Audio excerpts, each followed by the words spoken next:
Trust in the Lord with all your heart. Lean not on your own understanding. In all your ways, He will direct your paths and make them straight. That's Proverbs 3. Pardon the hat, everybody. It's freezing cold in my office right now. I got heat everywhere except here in my office in Detroit. But thanks so much for being one of our prayer partners. It's an incredible time right now. Man, God is so good and our hearts are so full. And we're trusting God for really a 1,000-year vision for the chapter house. And we want to thank you for praying with us. We're not going to be around in 1,000 years, I don't think. And of course, maybe the Lord returns 1,000 years or, within the next 10 seconds.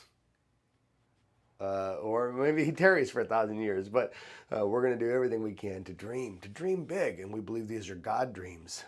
And so, thanks for praying with us. Thanks for dreaming with us. Our 3 prayer requests for this week. Number 1, that God would be honored and glorified by everything we do at the chapter house. We have just 1 retreat left this year. We just want our pastors to feel so loved, and we have some surprise guests that are coming. I don't know who they are. They've asked to remain anonymous. Somebody from our large Fasarian family from all over the world is making a special trip with some other friends, so that's exciting. We have, I think, 17 or 18 pastors that are registered already, so that's amazing. And then, of course, our schedule for next year is already out, so we're trusting God for great things. We have had 104 pastors so far this year at the chapter house, so that's awesome. So we pray that God would be honored and glorified, that people would be encouraged, that the Lord would be pleased with what we do together, with what we do after we come back from the chapter house. And then number 2, we're praying for wisdom and discernment. We got some big decisions ahead. Where is the next place in the United States we're going to open a chapter house? Which state?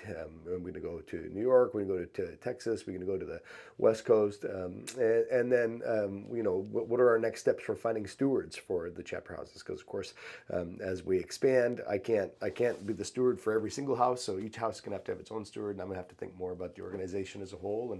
And we need to make sure that we're ready to do that, not just leaping ahead, not ready, fire, aim. So lots of wisdom needed, lots of discernment. And number 3, we pray for the resources to do this ministry with excellence forever, or for at least 1,000 years. Now, I won't be around again for 1,000 years, but that's what we're dreaming and trusting God for. So again, that God would be pleased and honored and glorified, that we would have wisdom and discernment, and that God would provide resources. And so far, in our fundraising campaign, our year-end fundraising campaign, we've raised $81,330. So that's fantastic. That takes us to about 41% of our goal of $200,000 before the end of the year. So God bless you. Thanks for praying. And of course, if I can do anything for you or the people God has entrusted to your care, please don't hesitate to reach out.